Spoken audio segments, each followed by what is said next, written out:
Helen here. Today's card I'm using the Altenew Beautiful Days stamp set. So I'm going to use the Altenew Calligraphy Alpha set for the sentiment. I'm going to use the Tim Holtz Flourish stencil, and I'm also going to use the Cottage Cuts circle dies. I've started off by sticking down my card onto a board with some painter's tape, and then I've stuck the stencil down and masked off an area which I want to do the texture paste with.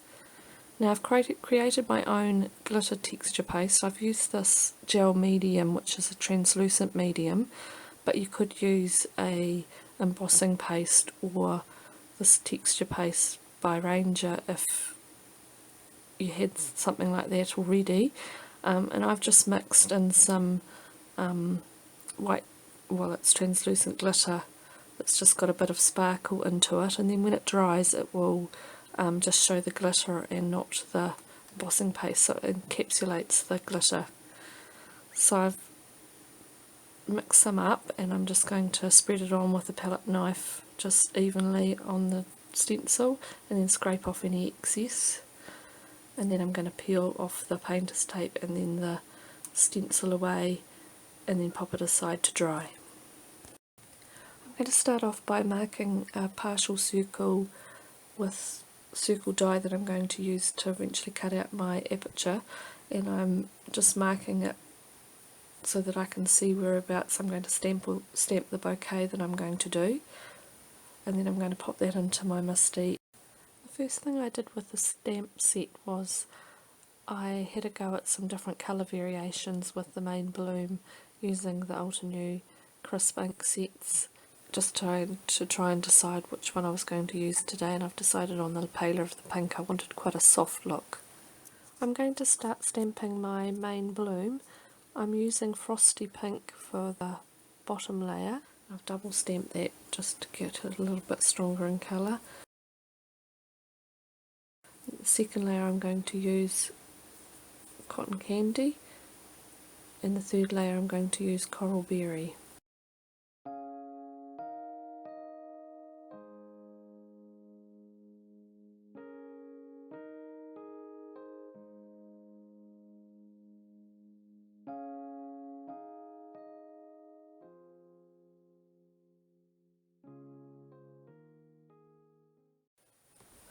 I'm then going to treat the stamping with my EK Success powder tool, and then I'm going to ink up the outline stamp with Versamark watermark ink, which is a sticky ink suitable for heat embossing, and I'm going to put Ranger gold powder onto that and then heat it with my heat tool to get a nice gold outline.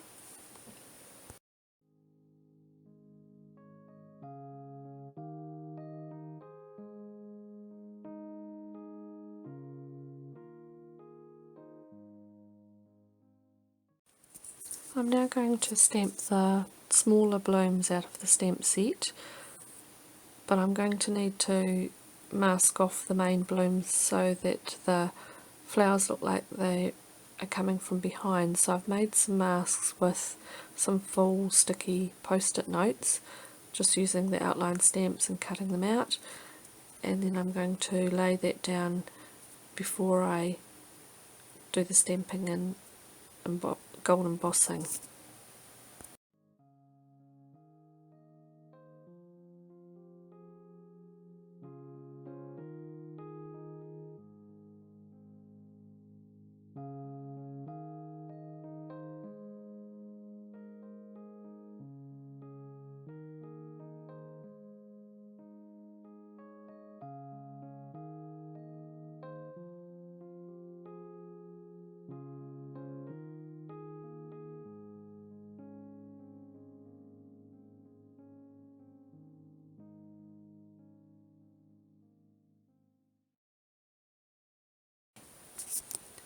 Then I'll lay down the masks for the smaller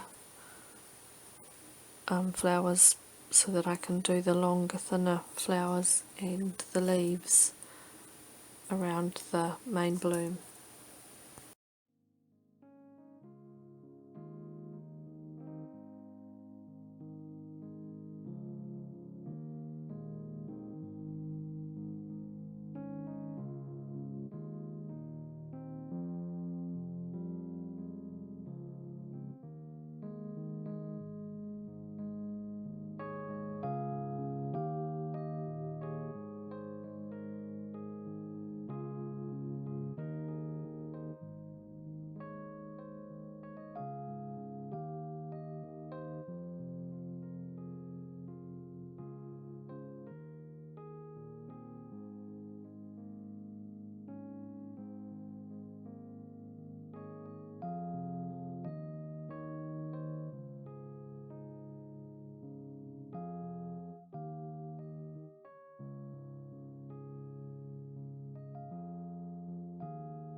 While I've got the masks all out and the stamps, I'm going to go back and do the other 2 layers of the leaves that come with the set. So I'm using frayed leaf for the bottom layer and forest glades for the second layer of the leaves.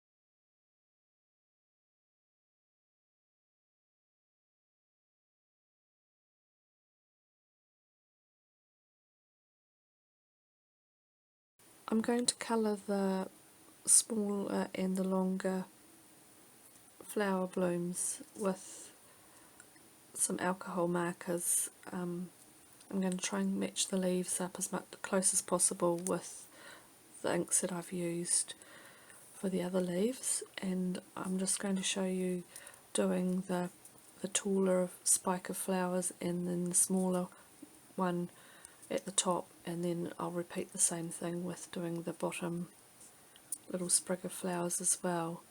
So I've sped it up quite considerably because it took a little while to colour, and I'll have the colours that I've used on my blog, the yellows and the greens that I've used, and the pink.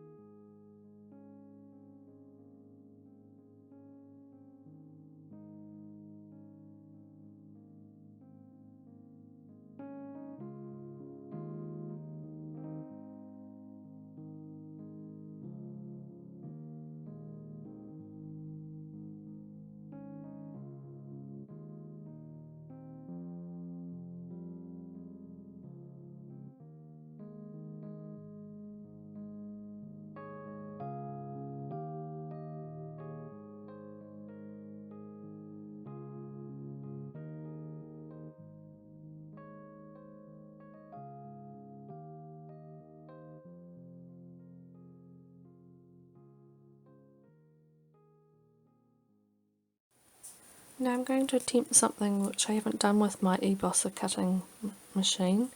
I'm going to try and do a partial cut with the circle die.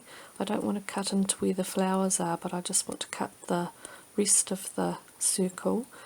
And I don't have a smaller plate for my e-bosser, so I thought I have got an old Cuttlebug plate, so I thought I might just try and have a go at using that. So I've stuck that down onto my card with the circle die underneath, but with the e-bosser you have to have the die upside down, so I'm going to stick it with some tape to the plate and then pop it upside down and then put my normal cutting plate on top. Now I have removed the B plate just because it seemed to be a little bit thick. I wasn't sure what sandwich to use, so I'm going to attempt to cut that. Now it looks like the pressure was a little bit too hard on this. It has cut where I wanted it, but it's also left an impression of the plate, so I'm going to have a go at trying to get rid of that as much as possible. I don't really want to have to start again, so I'm going to just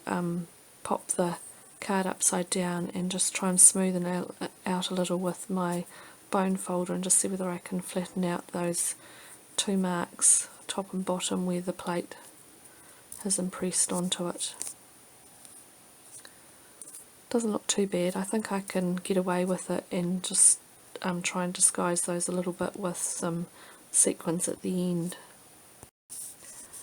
From the edges of where I've cut with the die, I'm now just going to continue cutting around the flowers and the leaves with a pair of scissors, just leaving a little bit of white border, just so it looks continuous around the bouquet.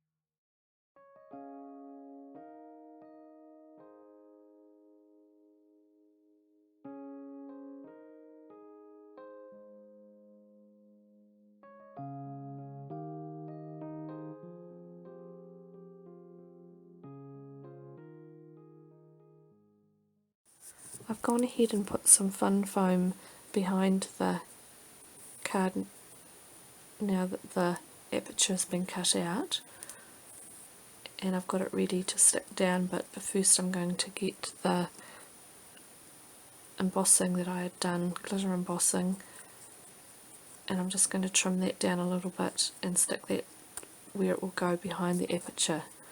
It's turned out lovely and sparkly. Hope you can see that in the film. Finally, I can stick this onto my card base, which is a 7 by 5 inch card base, my usual size. And now I'm going to get a sentiment ready. So I've stamped For You on a piece of vellum with the calligraphy alpha set, just so that I could see what size and where it was going to sit on the card. And now I'm going to stamp it on a scrap strip of card. Using VersaFine Onyx Black ink, I'm just going to join up each of the letters with the little tails. You can see that I made a mistake with the O and the R, and the tails don't match up, but I'll fix that just by drawing in a black line at the top and put in some white gel pen just to cover the black part at the bottom. So I finished the word, and then I'm going to cut it out, leaving a little white border all the way around the letters, and then finally I'm going to put some small pieces of foam tape on the back and mount it into the aperture part of the card. To disguise the little lines from the cutting plate, I'm just going to pop some 4mm clear white sparkling sequins and some 6mm lemon clear sequins, just in little trios around the card, and hopefully it'll distract the eye from the two little lines.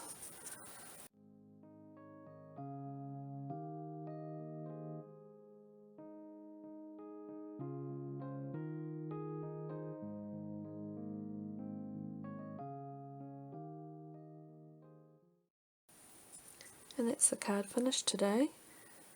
I hope you enjoyed the video. I'm sorry it's been rather a long one this time. I just wasn't sure which parts to edit out. Please give me a thumbs up if you enjoyed the video. Subscribe if you haven't already subscribed. I'd love to see you back for other videos. Bye for now.